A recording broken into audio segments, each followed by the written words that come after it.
Good evening, it's Rich here. How are you doing? I hope you had a fantastic week as well. I am really thrilled to be here with you.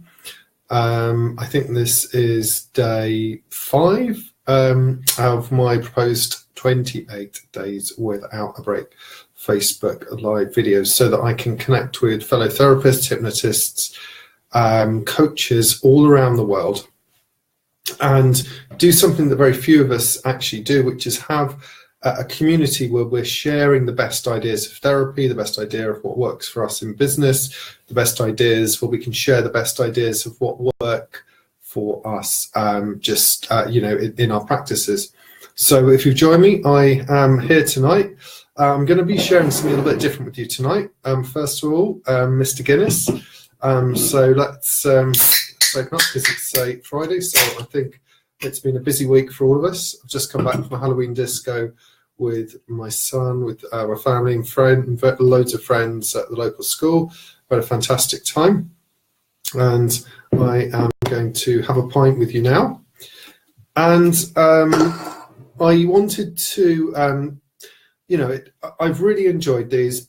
Please just click like, ask me questions, let me know this is helpful for you, because the whole point for me on doing the Facebook Live videos, which I've not done until Monday, is just simply that, I can connect with other like-minded people, share the stuff, share the ideas that are sort of fermenting in my mind, share ideas as they're coming up, share what's working for me as I start to build my practice, that's working for me online, share different ideas that we can use that have been very helpful for me in my hypnotherapy and coaching practice, and so we can learn from each other. And also, to be honest, otherwise it's a pretty lonely business being a therapist and a coach. We need that kind of connection. We need that. I've said it before. We've got over 8 billion people in the world, and with that over 8 billion people, everyone, including ourselves, can benefit from the skills that we have. You have loads of niche skills and loads of life experience, information that I don't, and vice versa. Let's share that. Let's come from abundance. Let's support each other. Let's have fun. And to be honest, I am imagining as I'm speaking that I'm with you and we're just having a fantastic conversation and sharing some stuff that's really interesting. Now, the context, just so we're on the same page, so to speak, is that last weekend was a combination of a lot of studying, a lot of things I'd done, and many of us were there finding out about how important creating the right context for change is. What some people might call the placebo effect.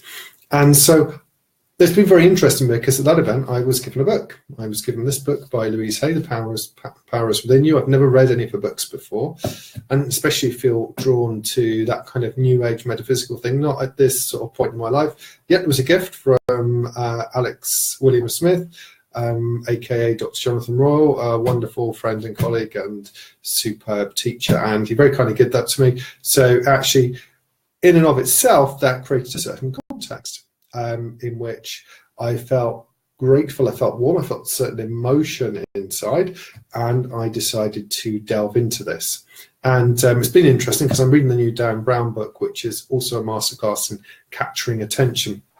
But anyway, I was actually choosing to read this book, and really, I've got a lot out of it. I think I actually feel better from reading the book, which is fantastic. That's not often the case, you would say, when you read these, but it became blatantly obvious to me that either Louise Hay has studied NLP and hypnosis in vast detail, or somehow she has mastered and integrated and developed patterns that even the best trainers in the world would, that basically the best trainers, the best communicators, the best influencers in the world use.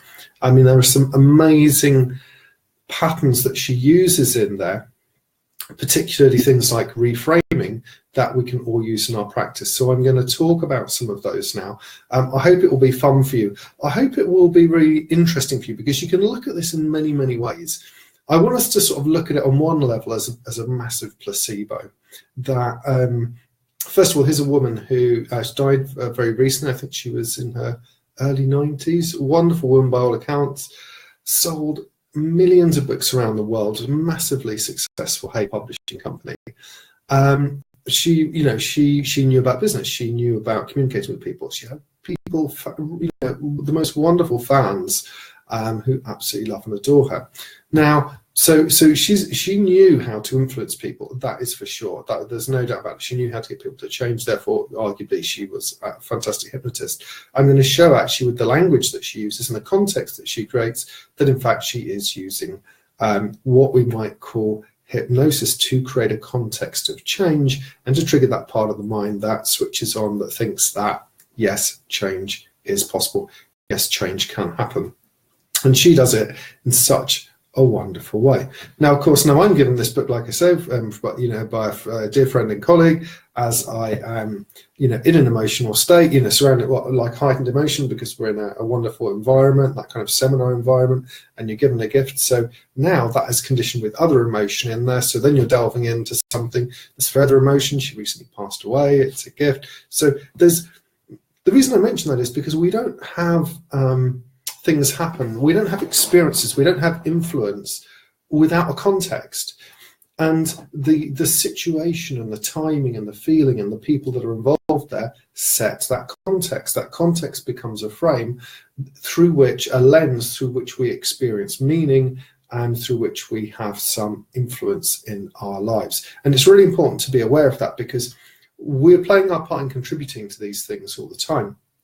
And so,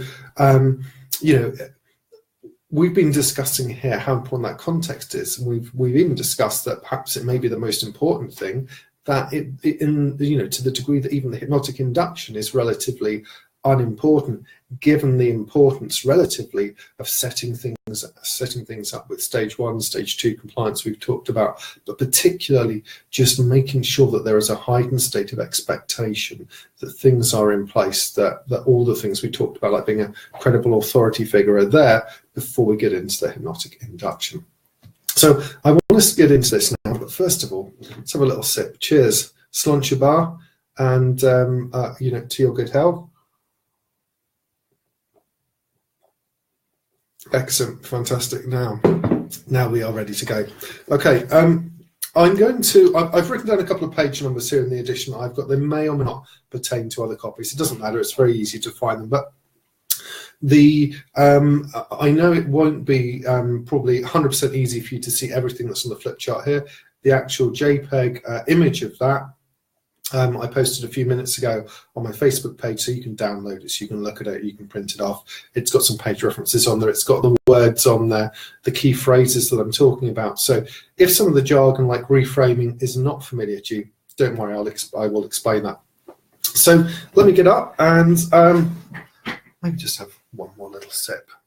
Just one more little sip, just to make sure that my throat doesn't dry up. Fantastic. Right. Okay. So in terms of this book, I mean, I think I've kind of subtitled tonight "How One Woman Hypnotized the World," and I really think she's an NLP superhero in terms of NLP is just it's a way of. Now, there's lots of ways you could describe this, but it's if you think about it as a way of conversationally using hypnosis, that might be one way of looking at it. It stands for neuro-linguistic programming, which really, in and of itself, means very little. We can say neuro, the mind, linguist, language, programming. But NLP does have some very useful tools, and I'm going to mention there are some things there that, and actually, because I learned a lot of NLP very early on in my career, it has been useful for me in terms of being able to break things down. And looking in terms of principles, it's been useful from that sort of point of view.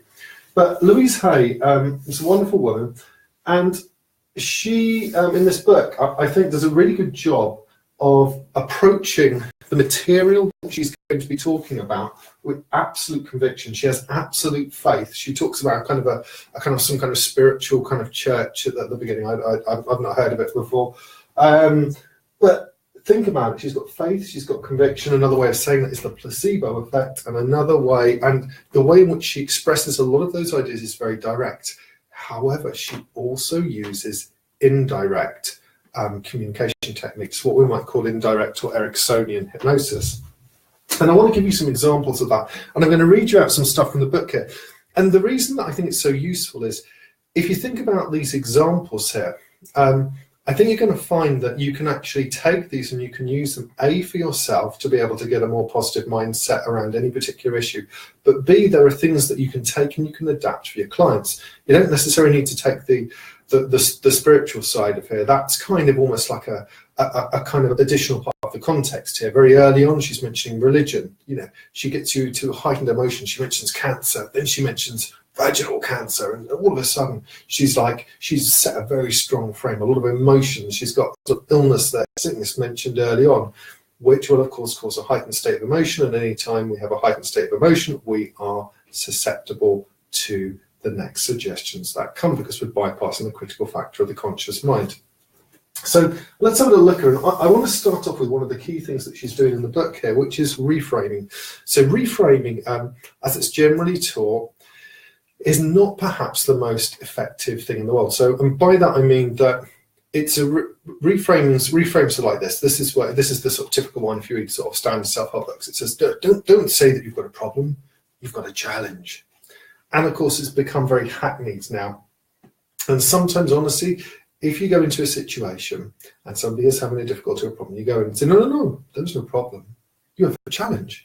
Then you're just going to annoy the hell out of them. So I recommend that you know, with reframes, you will, when you practice them and get used to them, you will actually start to, do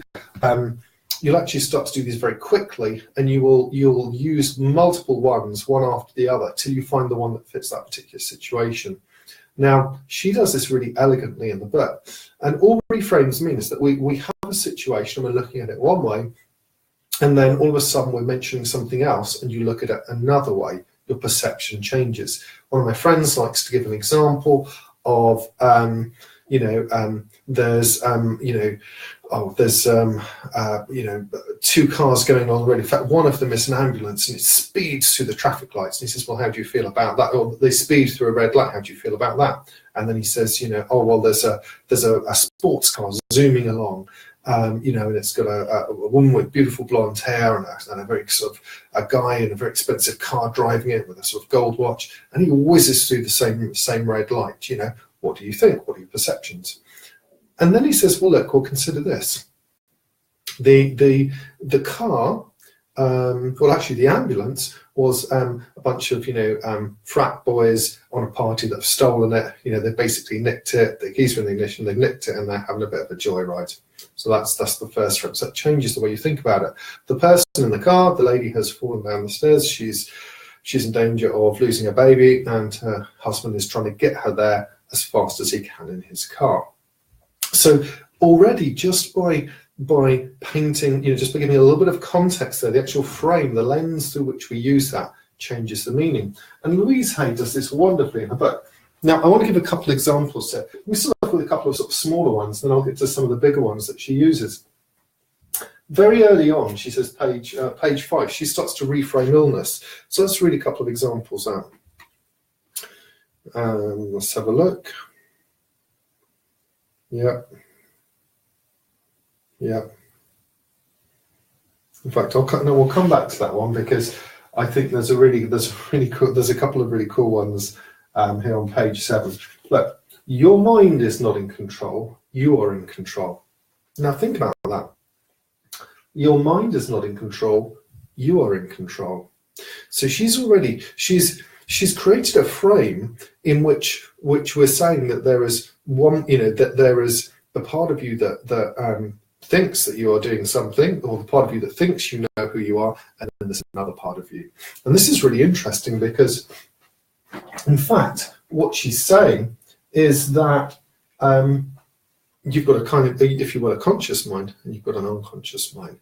And this kind of way of separating the conscious and unconscious mind is a very powerful, it's actually a very powerful technique, conscious-unconscious dissociation from Ericksonian hypnosis. But she's in a very strong frame here that, no, it's not your mind that's in control. It's not all those things and what you think and the stuff that's going on in your mind, which is how most of us live our lives. No, you are in control.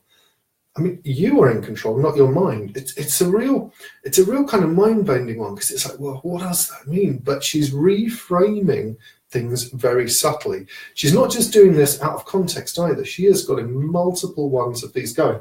Now I want to get you to pages 40 to 41 and page 45 in it, because there are some wonderful examples of frames through which things change. Now listen to this. When I discovered that I was not a bad person, because once again I was facing an old issue, it became much easier for me to keep going. I learned to say to myself, Louise, you are doing very well. Look how far you have come. You just need more practice, and I love you. So she's doing so many things. So she's distancing you from the problem. She's using what we call dissociation, as though you were seeing yourself in a mirror from the distance. And she said, no, it's not that you're a bad person. You just need to practice. So she's completely changed the frame around the issue there. This is a really wonderful one. Now, we have in NLP this type of reframing can be called redefine. Okay, so you're redefining the problem. It's like no, it's not that you're a bad person. It's at all. It's just that you need more practice. And this is a wonderful one to use with your clients. It's a really good one, because a lot of times people come in with an identity level association to a problem, and what you want to do is you want to reframe it as some kind of behavior that is learnable. Okay, it makes a massive difference. Okay, let's say that let's say you're not currently with somebody. You'd like to be with a partner, but you're not currently with them. Well, look, it's not that there's a problem with you. In fact, it's not even there's a problem with men out there. It's just that you've had a busy, you've got a busy life. You've had certain challenges en route. You've been dealing with certain other things there, and you're just waiting for a clear. So you're waiting actually for the right opportunity in the right context where you can just go out in a way that's comfortable for you to go and meet people.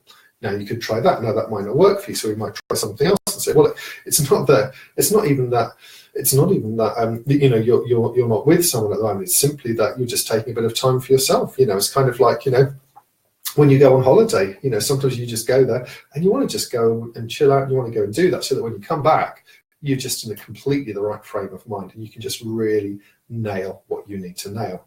So we can go with that. Now, if that doesn't work for you, we could try another reframe, and we could keep going and say, well, look, it's not even that. It's not there's a problem with you. In fact, it's just literally that. Let's say you're a woman. It could say, well, look, it's just that there's a lot of guys out there who are not so they're not quite as good at going out and meeting people and being sort of like naturally social. So you need to just basically find the right situations in which you can go and meet them. If that doesn't work for you, you can try another one. You know what? It's not about you. It's just simply about getting out into the right types of social environments where you can go and meet loads of people and where you feel really comfortable. So it's simply about expanding your social network in a way that feels right for you. Now, of course, doing that is with all the stuff that you've got to do, it just means that you've got to get to that point in your life where it's enough of a priority and you've got all the other things lined up, and that you can just go into those environments. It's nothing about you. So do you see how that works? The rapid reframes is, I'm going to keep going. If I was with you, I would be watching you, I'd be looking for you. And, if I'm getting this, or if I'm getting anything else, then I'm going to be going on to the next one very, very quickly. And I'm going to be going, no, sorry, let me start again. Okay, so I'm going to be doing that. I'm going to be pulling back, and I'm going to be reframing all the time. Now check out Louise Hay, because she is an absolute dude. But, well, she's not a dude, but she's amazing. She has this wonderful thing. And I'll read this paragraph because it's a slightly longer paragraph, but the end bit of it, my mind has been spinning all day since I read this last night. And this is a really important one. In fact, let me sit down first, and then I can even have I can perhaps treat myself to a little sip, and I can just enjoy that over here before we get up again. But you know what? My mind has literally been spinning on this. This is like what one of my colleagues likes to call a mind-bending moment. Because it's about doubt. And if you think about it with clients, one of the main things that we're dealing with, which is why the placebo effect is so important, concept of belief, certainty in what we're doing, is when they come to see us, they doubt that they can do the problem, or they doubt that they can do it by themselves. They may have doubts in their ability to do that. They may well have failed before, but there is doubt there. And what we're doing is we have to get them to doubt the old doubt. which is another way of saying that is we must get them to be sold on themselves. We've got to get them ultimately to believe in themselves, to not just like at a conscious level, but they feel it, they just accept it, they believe that inside themselves. So dealing with doubt is a really important thing for us. Now, she's talking here about doubt and how we can do it. She says, ever since we were children, every message we've received, everything we've done, all the experiences we've had, all that we've said has gone into this kind of filing cabinet. For many of us, we've been building up files saying, I'm not good enough, I can never do it. Suddenly we do affirmations such as, I'm wonderful and I love myself. But the messengers pick them up and say, what's this? Where does it go? We've never seen this one before. So these messengers, I think she means like this, like parts of our unconscious mind that are used to hearing stuff. So the messengers call doubt. Doubt, come over here and see what's going on. So doubt picks up the message and asks the conscious mind, what's this? You've always been saying those other things. On a conscious level, we can react in two ways. We can say, oh, you're right, I'm terrible, I'm no good, I'm sorry, that's not right. Or we can go back to the old way, or we can go back to our old ways. Or we can say to doubt, we can say to doubt, that was the old message, I've no need for it now. This is the new message. Tell doubt to start a new file, because there will be lots of these loving messages coming through from now on. Learn to treat doubt as a friend, not an enemy, and thank it for questioning you.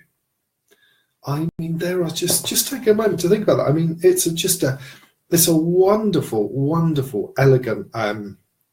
It's just a wonderful, elegant, almost like it's almost like prose, that, because just on so many levels, doubt isn't, for most of us when we think about doubt, it's like, oh God, I've been speaking all week with many therapists, and a very common theme is, oh, I couldn't do this, or I couldn't do that, or or press releases, or getting in front of people, or what about this? And yet, here, doubt, no, it's not doubt's a problem. Doubt's a friend. Doubt is your friend.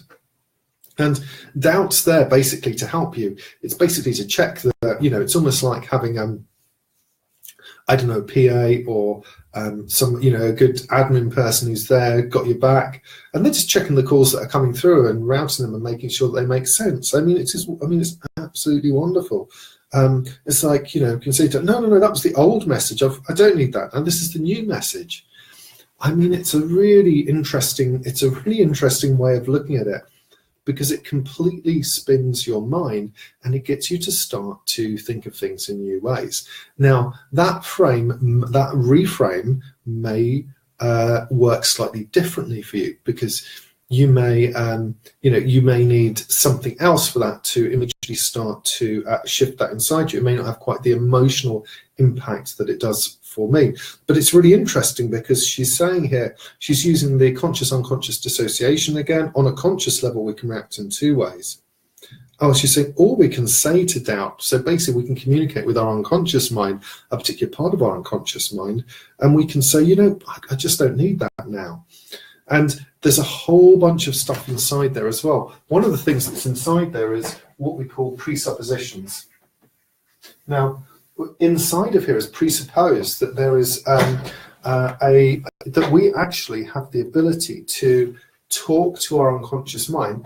For instance, even a part of us that was quite negative, say for instance a part of us that had doubt, it's actually presupposed here, which means that it is inferred, it is assumed outside, without actually explicitly stating it, it is assumed and presupposed that you can communicate with a part of your unconscious mind. And this is very, very interesting, because that part of reframing, or six-step reframing, which we have in hypnosis, or a visual squash or parts integration, which we have in NLP, neuro-linguistic programming, can be very, very powerful. If a client is on board with that, and you are communicating and they're responding as though those parts are there and part of their reality, you can have some very, very powerful changes take place inside. Oh, that is nice. Although, to be honest, it's a little bit easier when you're just sitting there and you're just supping away without talking. But you know what, I'm just having a fantastic time. I'm really enjoying this, and I hope you're finding this useful, because it's a really interesting book. I think that for me anyway, it's got a lot of, as I say, there's a context to this which makes it very, very interesting, but there are presuppositions in here. There is reframing right throughout this book. You remember, you know, you're not a bad, it's not, you know, you're not a bad person, you just need to practice something a bit more. You know, no, it's not that, it's not, you know, doubt isn't the problem, doubt's actually your friend. Yeah, it's, you know, the fact that you think you can't do it and you've told yourself, you know, I'm a horrible person, I'm a bad person. I had friends tell me this week, you know, oh, you know, I was expecting people to say I'm a horrible bag lady or a miserable this. No, it's not that. It's just doubt's actually your friend. It's just there to actually make sure that things are going really well for you. A while ago, I did a really cool process. I've done it a few times now, actually, called Big Mind with someone called Genpo Roshi. This is not for the faint-hearted, let me tell you, where you literally go through and you communicate with, I don't know, 20, 25 different parts of your unconscious mind in succession. And by doing that, then by the end, when you get to the end of it, you get to anything that's not that, which, you know, is arguably more present, more real, more true to who you are. And you definitely have an altered state of reality as you get to the end of that. That's for sure. It's kind of quite a cool process, but you need a few hours to do it. It's about at least a couple of hours, and you need to be in quite a robust sort of state of frame of mind, basically, to do that. But there's a video, I think it's called the Integral Life Practice, that has it on. So, but anyway, doubt is our friend. Really wonderful. There are loads of reframes in this book, really good examples you can use. Now, so reframing is one of the main tools we want to use with hypnosis when clients come in. In fact, when I talk about the phase 1 and phase 2 compliance, typically in my pre-talk and when I'm on the phone with them, we want to start deconstructing the problem that they have. So they'll say, well, you know, oh, I've just got this habit, stopping smoking. You say, look, it's not that you can't, you know, it's not stopping smoking that's the problem. It's just that you've got, it's about dealing with the feelings that you've got inside. And once you know how to deal with those, then it's really easy because the habit just stops. So it's not really even about being addicted. It's not even about how difficult it is to change. It's simply that you haven't learned how to deal with those feelings, you know, like the feelings you get after a meal, you know, which sometimes it can feel like slightly good feeling, but or to deal with those days when you feel a bit stressed. It's simply about managing feelings. And once you learn to do those feelings, once you learn to manage them comfortably, and let me show you, I mean, I'm going to show you something.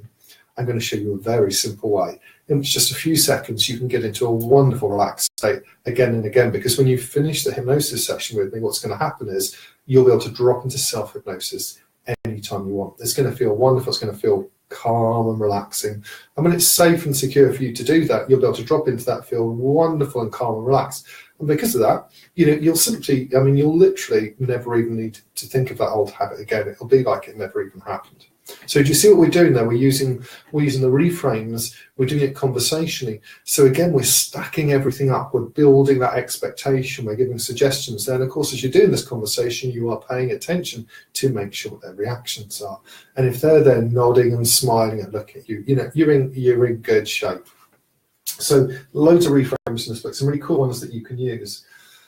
Personal responsibility. So, I mean, that's just a theme that we know as therapists, we know as personal development, kind of like, you know, aficionados, we've got to do that. So that's a theme throughout the book. But I want to talk about the way in which she uses hypnosis specifically, because she uses both direct and indirect hypnosis, I think, in ways that are very, very interesting. So basically, indirect hypnosis is Ericksonian. If you think about it as Ericksonian hypnosis, that's where we tell stories. It's where we have embedded commands. We use those sorts of things. There's a lot of other stuff to it. But that would be the indirect approach. So an indirect approach, will, you know, I might say to you, well, look, a person can relax comfortably. And, you know, as they start to relax comfortably, you know, it's very easy. So in hypnosis, when you go to sit down and relax, you'll simply listen to my voice and start to feel good inside. And it's very easy to do that because when you listen, you'll simply do that. And at a certain point, you'll close your eyes. But you don't necessarily even need to do that up front because you'll just start to relax comfortably. And so, okay, so you see, we'll just naturally fit the suggestions in comfortably using a slightly different tone of voice, perhaps using a little pause, some kind of intonation.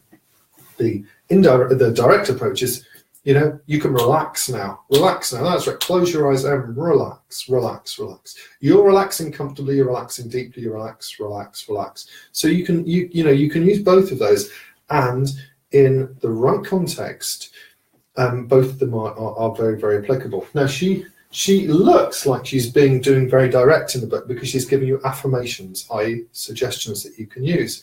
But what she's doing is throughout the whole book, she's telling the story. She's telling stories of her life. She's telling stories of when she went to a seminar. She's telling stories of when she was diagnosed with an illness. She's telling stories of other people who were there. And within those stories are suggestions. There are things that happen. I mean, I picked up on one on page 12. She says, once I accepted the idea and said yes to it. Well, this is really interesting because everything past the word once is an embedded suggestion. Once I accepted the idea and said yes to it. So she's saying, accept the idea and say yes to it. And she's doing that as she is presenting ideas. She's giving lots of these, what we call yes reasons to take on board the things that she's saying. She's doing it really, really wonderfully and elegantly.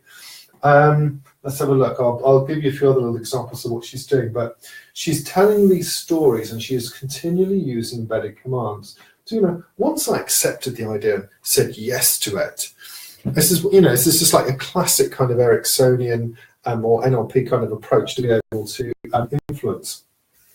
So she's dropping suggestions in constantly throughout the book. So let's have a look. Page 8, there's a really nice little example there for you. People often tell me, I can't stop thinking a thought. I always reply, yes, you can. Yes, you can. Remember how often you used to refuse to think a positive thought. You just have to tell your mind that that is what you are going to do. It's really interesting. I mean, she's just saying, yeah, people often tell me, I can't stop thinking a thought. I always reply, yes, you can. She's doing a wonderful, so she's interrupting the pattern that's there. She's given the suggestion, yes, you can.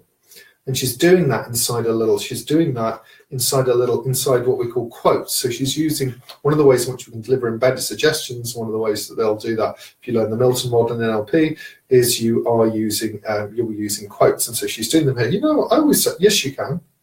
So she's telling you that. She's telling you, the reader, yes, you can. And she's doing that in here. And so it's wonderful. So how could you use this in your practice? Somebody comes in and says, you know what? I don't know. It's really difficult to stop smoking. We could use whatever example, but let's stick with that because it is, for a lot of us, it's been bread and butter at certain phases in our lives. So somebody comes in and says, I want to stop smoking. You say, oh yeah, but it's so difficult. So, well, I know exactly how you feel. Like this client in here the other day, and she said to me, you know what? I was really thinking back to why I wanted to stop smoking. And I said to myself, yes, you can do it. And my client, as she was looking at me, she said, you know what? I realized that because I've got this deep motivating reason inside, I just decided and I said to myself, yes, you can do it. Yes, you can stop now. Yes, you can do it. And I was sitting there like listening to her and I thought, wow, this is amazing, And anyway, as we did the session with her and she went through the processes you're going to go through today, and she stopped. Okay, do you see how that works? So you're using that really nicely. She's using this constantly throughout the book. It's very, very elegant because it's very well edited, this book. I mean, it's extremely well edited. I mean, these are put together so nicely and easily. I can't help but think that she has had some... she is a very well-read person who really understands influence. I don't know where she studied or what she studied, but she is a really good influencer. And there's some wonderful positive things there, some wonderful positive frames that you can use to empower yourself and other people. So she's using suggestions in the book. This is lovely, yeah. So pages 51, 58, I mean, she starts going on some wonderful Ericksonian language, some wonderful conversational hypnosis language. Just an absolute classic, a classic kind of thing to use. Can you imagine how powerful it would be if every day you learned a new idea that would help you to let go of the past and create harmony in your life? So let's just stop and think about that for a minute. Can you imagine how powerful it would be if every day you learned a new idea that would help you let go of the past and create harmony in your life? Well, I think you can see there, everything past can you is an embedded command. So she says, can you, which is a nice real, it's again, this is like sort of like textbook NLP Milton model language. And you've got, imagine how powerful it would be if every day you learned a new idea that would help you let go of the past and create harmony in your life. And it's just a wonderful, wonderful. I'm going to sit back down again just because it is the end of the week, and I just I'm really enjoying the even just considering that one phrase. Now I'm going to read it again. I'm going to read you another one on the next page and just see how that impacts you. Can you imagine how powerful it would be if every day you learned a new idea that would help you let go of the past and create harmony in your life? This is just fantastic because you can take this and you can use this easily for yourself. I mean, to be honest, I would take that, I would write that down. That's just a wonderful example there, and use that for yourself to influence yourself. Use it you can use it with clients, and you can adapt that easily. So let's have a look. What is it? Page 58. She has another lovely example of this. So she's not afraid to kind of go and use this again and again and again. Let's have a look. Even before we get to that, you will learn to be patient with yourself as you practice letting go of criticism, which is only a habit, not the reality of your being. I'll give the next example, which was it's the next sentence actually. But before we get there, she's saying you will learn to be patient. So now, you will learn to be patient. So we've got an embedded command there: learn to be patient with yourself as you practice letting go of criticism. So now we've got the presupposition there that you are practicing letting go of criticism, which is, and it's only a habit, not the reality of your being. So again, we've got a reframe there again. This is a habit, it's not the reality of your being. You'll learn to be patient with yourself as you practice letting go of criticism, which is only a habit, not the reality of your being. Honestly, this is a absolute masterclass in using neurolinguistics, using the language of influence, presuppositions, reframes. Absolutely beautiful and exquisite. Next line. Can you imagine how wonderful it would be if we could live our lives without ever being criticized by anyone? Can you really imagine that? Absolutely fantastic.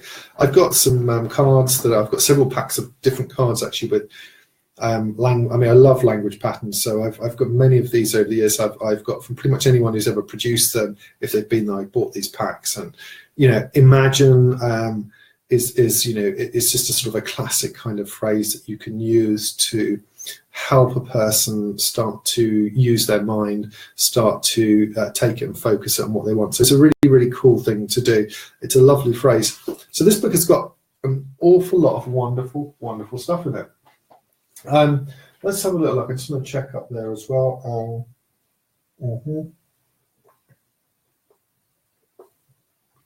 Absolutely. Okay, cool. So she uses many other techniques, and we don't need to get too granular about it. I've written modal operators up there, pages 24 to 25. The way she uses them in the book, modal operators are things like would, could, should, might, ought. And there is NLP. I'm laughing because NLP has a sort of like thing. So we have the Milton model, we have the meta model. In the meta model, you basically will typically challenge people who say, well, I must, or I have to, I ought, or I should. And that's true. But she does it very elegantly in the book here, which is really the way to do it. Because if somebody says, well, I really should go to the gym, and every time they do that, you say, you should go to the gym. I really must do it. You must.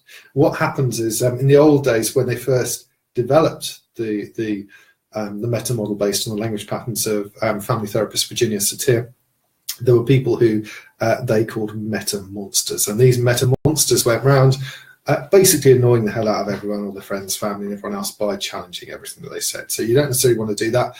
I would encourage you to use that on yourself before you do anything else. But she gives some wonderful examples of being able to use that and challenging should. So basically the idea is that instead of saying, I should do this, you can say, well, I choose to do this, or I could do this, or I can do this, or I'm in the process of doing this. And there are many ways to do it. In the Sedona method, wonderful approach to letting go of emotions, they like to say, I allow myself to do this, and so there's lots of different ways that you can do it. Now, I was smiling before because there are whole kind of like philosophies and schools of psychotherapy that have come up around this. There's, in fact, I remember in the Sedona method, actually, they talk about stop shoulding on yourself. And of course, I think it was Albert Ellis, the founder of rational emotive behavior therapy. I think he likes to call it masturbation. So because of clients coming in saying, well, like, I must do this, I must do that, I must. So he called it masturbation, which quite frankly makes me smile. So he enjoyed doing that. I'm sure it brought a smile to his face as well, and hopefully it brought one to yours as well. So there's some really good stuff on there. Pages 24 to 25 in here. Just have a little look. I'll give you a couple of examples. Yeah. Instead, let's begin to say choose to. Choose puts a whole different perspective in our lives. Everything we do is by choice, even though it may not seem to be so. I mean, what a wonderful reframe. Everything we do is by choice, even though it may not seem to be so. So basically, she's, I mean, absolutely fantastic. She's saying, well, look, it might look as though, you have to do these things, but actually you don't. You're actually choosing it. You're actually free. You didn't realize you were free, but you are actually free to choose things. So it's a really lovely book. I think this is just, I think this is a really nice book. I know it's got this kind of like sort of, it has got a kind of like a little bit of kind of small little bit of spiritual stuff in it, but it's not something really I pay attention to in that. I'm looking more at the way that all the opportunities that we can do to use this to influence ourselves. And she's got some really good practical tips. Let's say that you're somebody who's not done any, that you've realised that you want to change something inside yourself. You want to feel better. You want to feel more confident. You want to feel happier, more worthy, whatever it is. You realise that there's something inside that you want to change. Well, this book's got some great tips. It's got some great stuff in it. I mean, it basically teaches you how to use suggestions. It tells you the way to go about using suggestions in the same way that a hypnotist would. It teaches you how to do self-hypnosis. So if you use the suggestions, even the ones that she gives you here in this book, and you were to use them at night time, or you were to use them first thing in the morning, what will happen is your life will continue to get better. You'll continue to notice wonderful, positive changes. Now, I want to show you, if you want to, if you guys are up for it, I'll have one more little sip. She's got 4 lovely suggestions here on page 36. Now, what I'll do is I'll show you, I'll tell you the best time of day and night to do it, which I just said, but I'll tell you when to do it. I'll tell you how to do them, and then we'll do it just, with eyes open or eyes closed. Then I'm going to show you quite a cool little way in which you can immediately call upon your unconscious mind.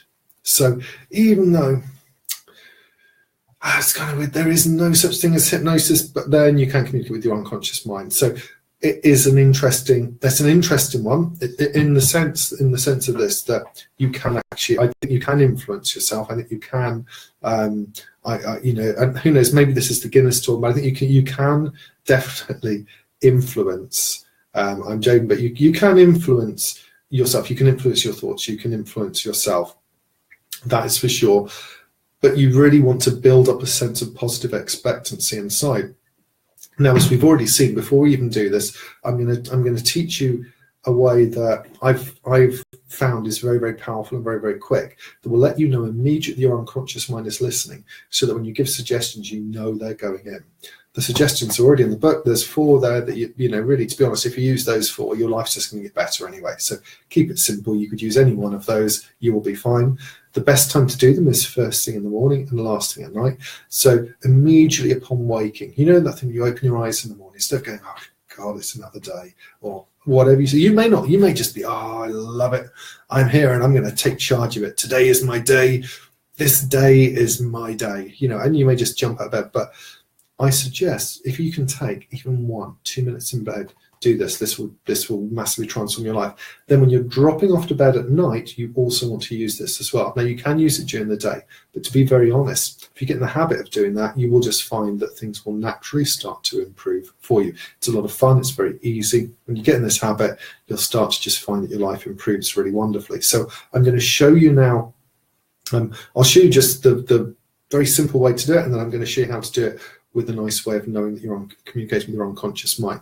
So right off the bat, so even if you were to just do this with nothing else, you can choose to close your eyes if you wish for one moment, and I'll just read the affirmations out. I am worthwhile. I am deserving. I love myself. I allow myself to be fulfilled. And then you can gently open your eyes.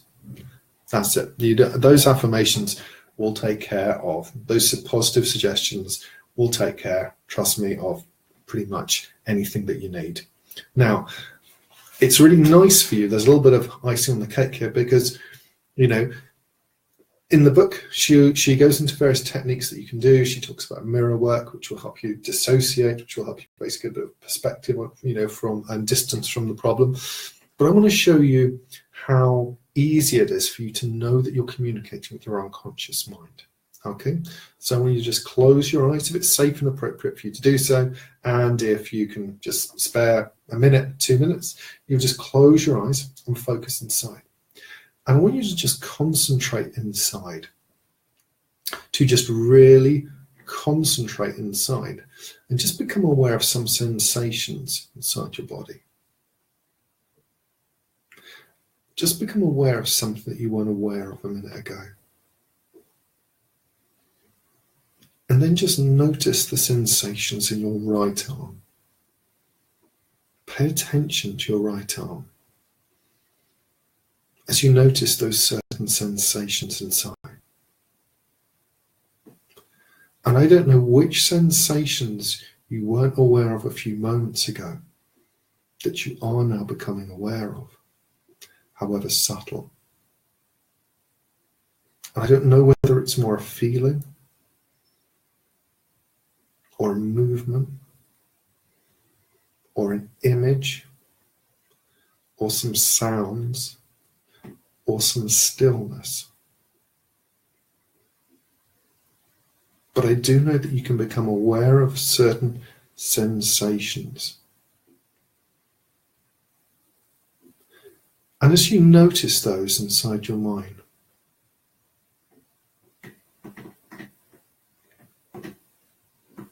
it means that you're already influencing your unconscious mind. In fact, give yourself the suggestion, I can feel sensations in my left arm. Those sensations I can become aware of in my left arm. I'm aware of whichever sensations are now present in my left arm. I'm aware of my left arm. And imagine as though you put on a suit, and that suit is enveloping your left arm, your left hand. It may be very gentle, maybe very subtle. It may be a lightness, a heaviness, it may just be a tingling. But the moment that you notice anything inside, any sensation at all, it means that you have already influenced your unconscious mind, because your unconscious mind is the part of you that responds through feeling and emotion and symbolism. And the moment that you start to feel something inside, you know that you have entered a state, an altered state of awareness, in which it is the optimum, wonderful state to accept positive suggestions. So whenever you're lying in bed, first thing in the morning or first thing at night, you could choose to just say to yourself, I can become aware of something inside my body. I can become aware of certain sensations. Maybe you'll want to just focus on one arm and just say to yourself, I can see, I can notice, I can feel, I can become aware of those sensations right now. And the moment that those sensations are there, you know that you have a direct pathway to your unconscious mind. And then you can say, I am worthwhile. I am deserving. I love myself. I allow myself to be fulfilled. I am worthwhile. I am deserving. I love myself. I allow myself to be fulfilled. I am worthwhile. I am deserving. I love myself. I allow myself to be fulfilled. And then just rest in that stillness.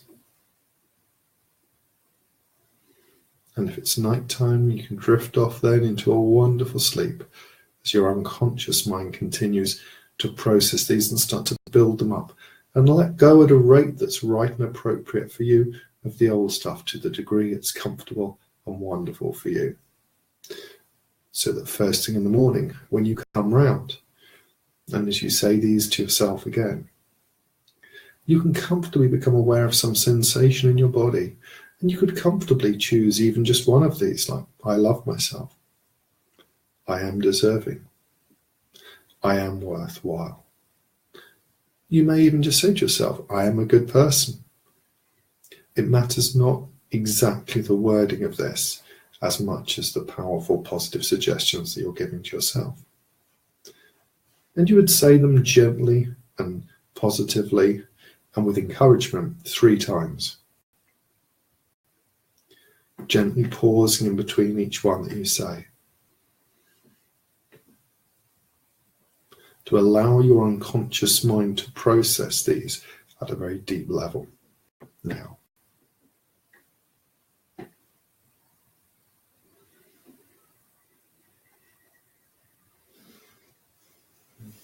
and you may even become aware of your breathing. And as you do, just notice that calmness and peace growing inside your body. Very good. That's right.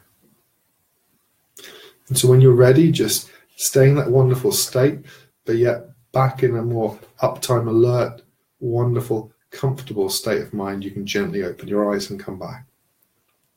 So I hope you enjoyed that as much as I enjoyed doing it, because I'm already feeling more comfortable and more relaxed just through speaking that with you now. And the beautiful thing is that there are those affirmations, honestly, about self-worth, about feeling good. It's just the most fundamental thing. If you take the time to do that with yourself, all the other things that you think need resolving will take care of themselves. Your unconscious mind will respond. And the easiest way to get them to get suggestions accepted by yourself is to do it first thing in the morning, last thing at night, when you're in an altered state of consciousness anyway. You know, when you just open your eyes, or when you're just drifting off in bed and your body's relaxed and you're about to drift off. Pick even one phrase, you know, like, I love myself. Or you can pick those ones that are there. You'll be able to find them. You can easily get that book. You can easily have your own ones. But, you know, I love myself. I am worthy. These are wonderful things to have. You'll say them 3 times, each affirmation, or you can just have one affirmation and say it 3 times. Leave a little bit of a gap in between. And the bit that we did at the beginning, to just allow yourself to become a sensation, to notice a sensation inside your body, is very, very powerful. So even now with your eyes open, if you look down at your left arm, just notice what happens. That's right, as you start to look down at your left arm. And notice that that's right, that you're suddenly becoming aware of something, perhaps a tingling. You may be aware of that feeling inside your arm. You may just have a kind of sensation of it already. I don't know whether it feels heavier or lighter, but you may become aware of it tingling. And you know what? Just simply by having the intention now to be able to influence your body, that's right, you bypass your unconscious mind. You're actually in, technically, if we're using the traditional definition of hypnosis as bypassing the critical factor of the unconscious mind, one of the ways we know we do that is when we have some emotion and some feeling after we've been given a suggestion. Well, look, just by having the intention, you're feeling that and noticing that, so you know that it's a signal that your unconscious mind has picked up the phone and said, "Yep, hi there, unconscious mind here." And then at that point, that's when you say, well, you know what, I love myself. Now, the really cool thing is, of course, that you and I, when we say, I love yourself, what's going to happen inside? Well, it's not like we go, woohoo, I really do love myself. I am rock and roll. No, you have had knocks in your life. You've had difficulties, you've had challenges, the same as all of us. So what will happen is, the wonderful thing is now, we've already got the reframe about doubt. Well, look, doubt's our friend. Doubt's just saying, all right, are you sure? Is that okay now? And you're like, yeah, no, it's fine. It's absolutely okay. Look, before I used to say, oh, well, you're a bit of a bloody mess. You're a bit of a fool. You're a bit of a mess, or you're not very attractive, or you're not very smart, or really, you are a bit past it. Whatever it was, that's what we used to say. But no, we're not saying that anymore. That was the, that was that CD. That was that like. Old compilation tape. There was the old compilation sort of like play. It was an old playlist we used to have. But actually, I don't really like listening to that anymore. I want to listen to the new one. I want to listen to the new Killers album, or I want to listen to the new. I just want to listen to. I fancy something new to listen to. I want to listen to something. I want to listen to a new cool playlist. Okay, and that's what you're saying. So you know that you can do that. You've already got that reframe. You've already experienced that from the book, and so you know that when you give yourself those suggestions, it's absolutely okay if there's a little moment of like, oh, because it's just, that it's, that doubt is just saying, is that okay? And you're saying, no, that's fine. There's no doubt. I'm certain that absolutely this is fine. And as you do that, now some people will suggest that you do this morning and night for 28 days. Really, I suggest you just carry on with it. Don't have a particular time frame. Say, carry on with it initially for 28 days, but carry on past it. The data that I've looked at, there was one study where the average was about 63 days for people to change behaviors and have them embedded inside. It really doesn't matter. You just have fun with this. This is just a few moments. You do it in the most relaxed possible way that you can do. And this is really nice. And I wanted to bring that together for you right at the end here and show you that, because I really think there's some lovely stuff in the book here that we can use to, if you're a therapist, that you can use to teach your clients. So what I'm teaching you here, you can use on yourself. And I always, people say to me, oh, have you ever been hypnotized? I say, well, no, I'm not. Well, the thing that I would have called hypnosis before, the state changes that we use in NLP, that, arguably some people might call trance. I'm not even going to take anyone there unless I'm experiencing that myself, unless I'm feeling that myself first. So if you want to be a good therapist, if you want to get somebody relaxed, you relax yourself first. If you want to get excited, you start to get excited inside first. If you want to get passionate, you get passionate. And if you wanted to communicate something else, then you will feel that's something else inside first. It's really that simple. So I hope this has been interesting for you. I hope you found it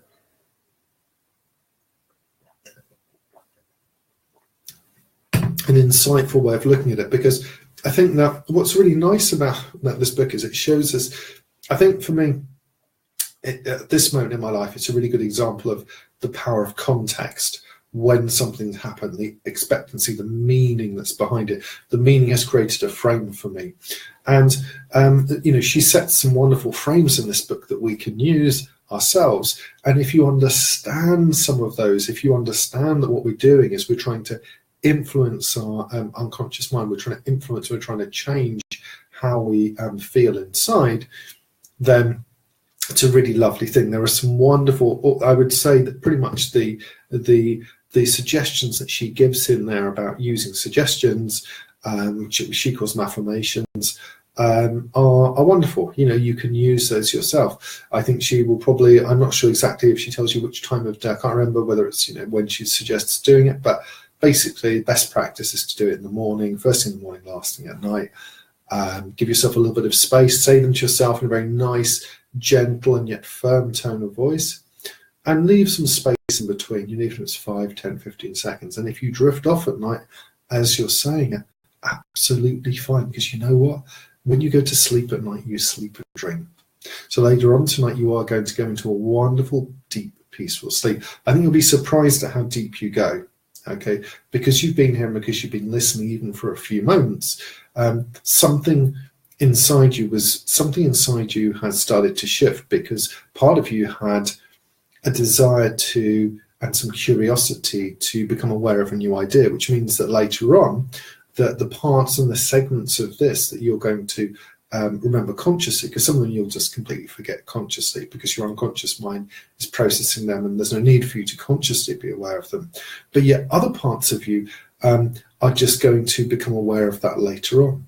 Because when you go to sleep at night, you sleep and you dream. And sometimes you have very vivid dreams. Sometimes you wake up and you think, wow, that's an amazing dream. And yet other times you can wake up and think, well, I know there was something there. And you go about your day and you forget, but you just feel better inside. So I don't know what it's going to be like for you, but imagine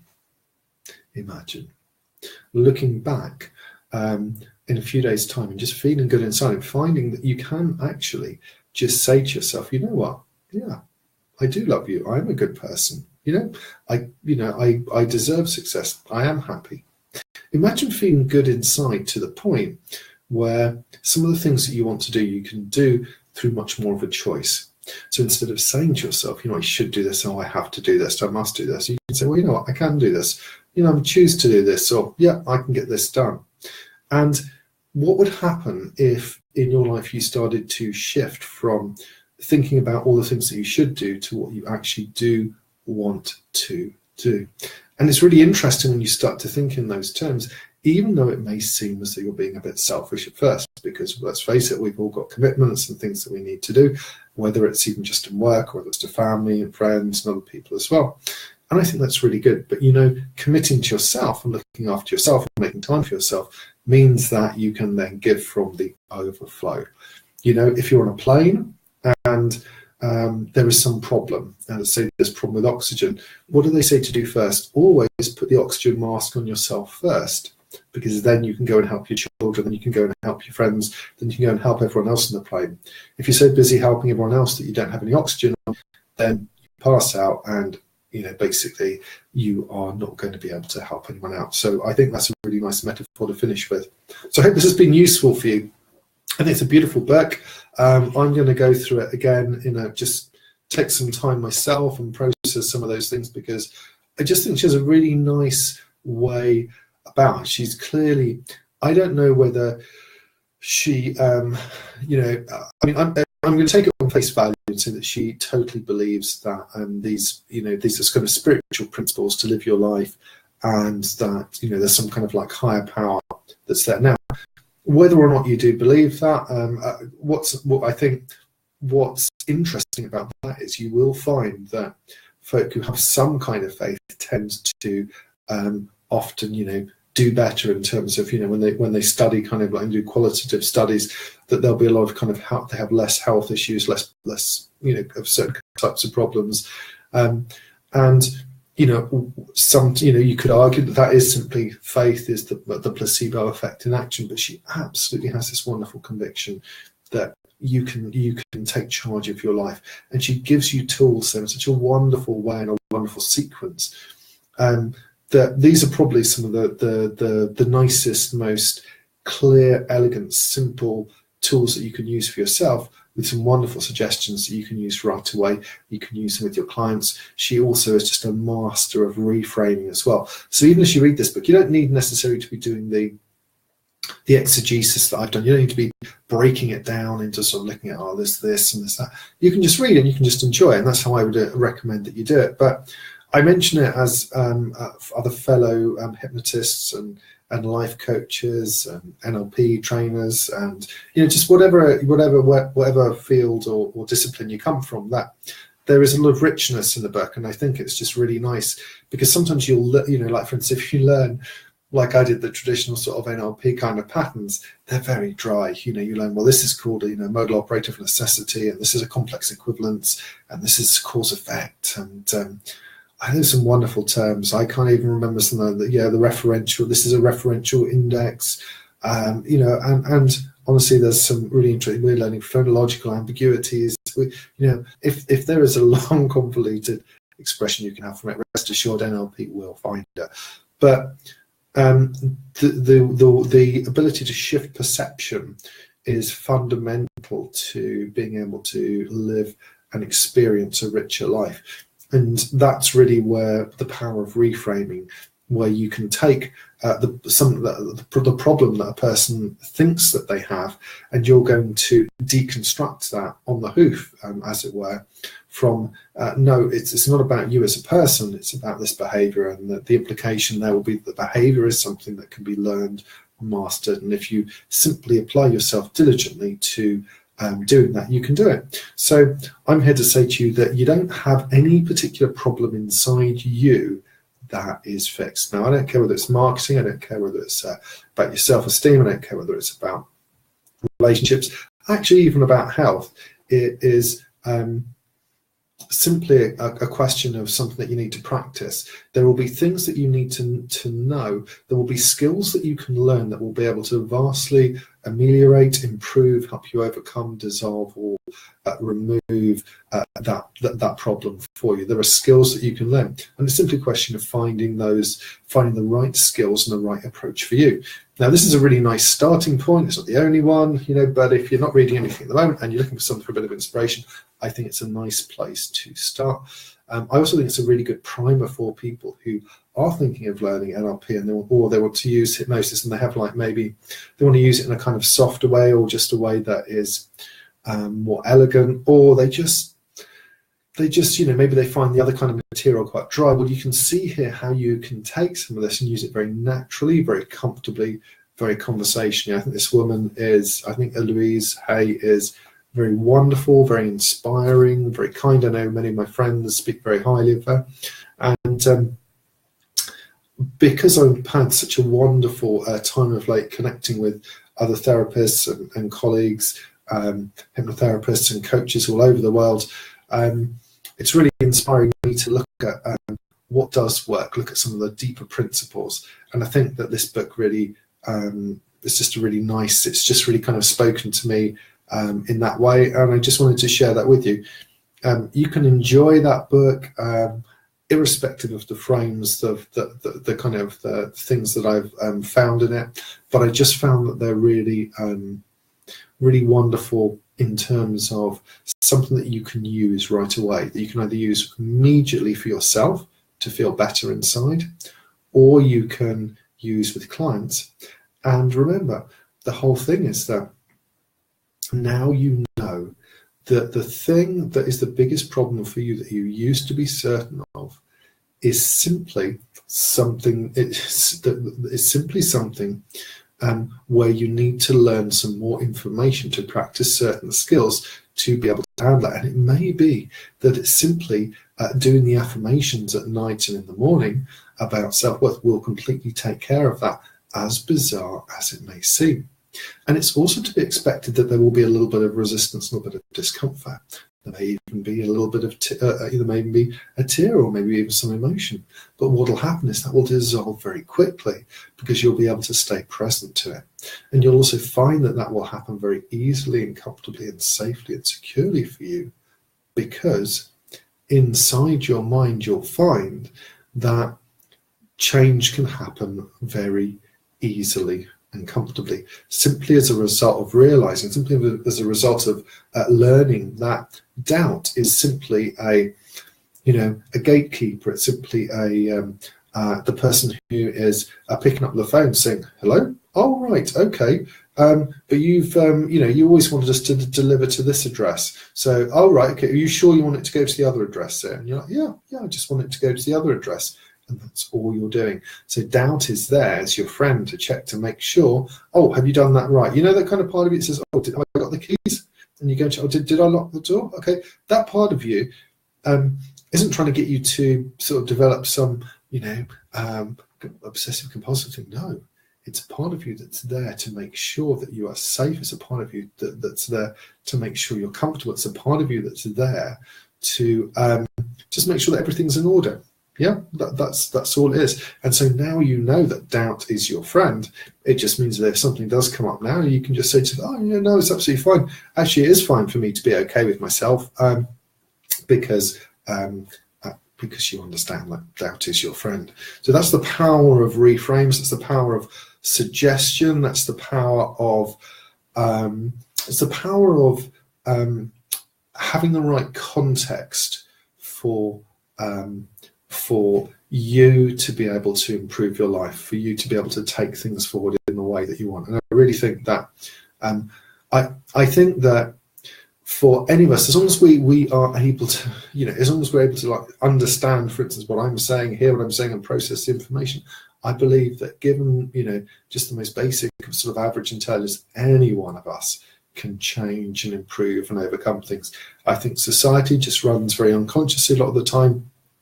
Things that we're told or not told, and various things that happen to us along the way, cause us to develop certain ways of experiencing the world, and we can change those, we can improve those, and it's an ongoing process. It doesn't necessarily happen overnight, but I think you'll be amazed, particularly when you drop off to bed, when it's right for you tonight, and drop into a wonderful, peaceful, healing sleep. So thank you so much for joining me here today. Tonight, I'm going to finish this Guinness. I'm going to read a little bit of my Dan Brown book, and I've got my clinic tomorrow, so I have some weight loss clients coming, so I need to be fresh and ready for them. Thank you very much. Have a fantastic weekend. I have no idea what we're going to do tomorrow night, but I will be here tomorrow, and we're catching up with some old friends tomorrow as well, so I think it's probably going to be quite a late one tomorrow as well. And if this is useful, if it's helpful, please just pop a little thing in saying this was useful, or PM me. It's absolutely, just let me know this is helpful, of interest to you. And if you have any questions, if you have anything that has come up and you think, well, I would really like to know about this, let me know. Just pop a little message in there. You can pop it on Facebook, or you can message me, absolutely fine.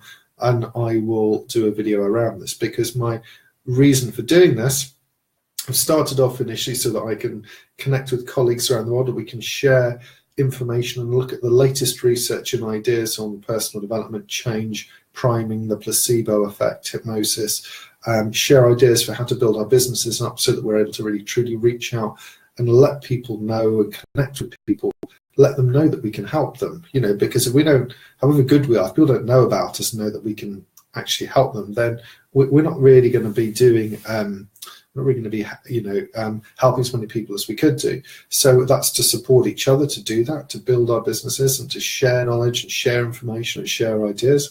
But also as well, all this information is relevant to friends, colleagues, it's relevant to, can be taken and used for all of us. So I've got no real limit, should we say, on anything that I'm willing to cover. If it's of interest to you, if you've got something on your mind, something you think, yeah, this or that, let me know, and I'll adjust it and change it, or I will, and I can cover it another time. Thank you so much. Have a fabulous weekend, and I hope to see you soon. Take care. Cheers. Bye bye.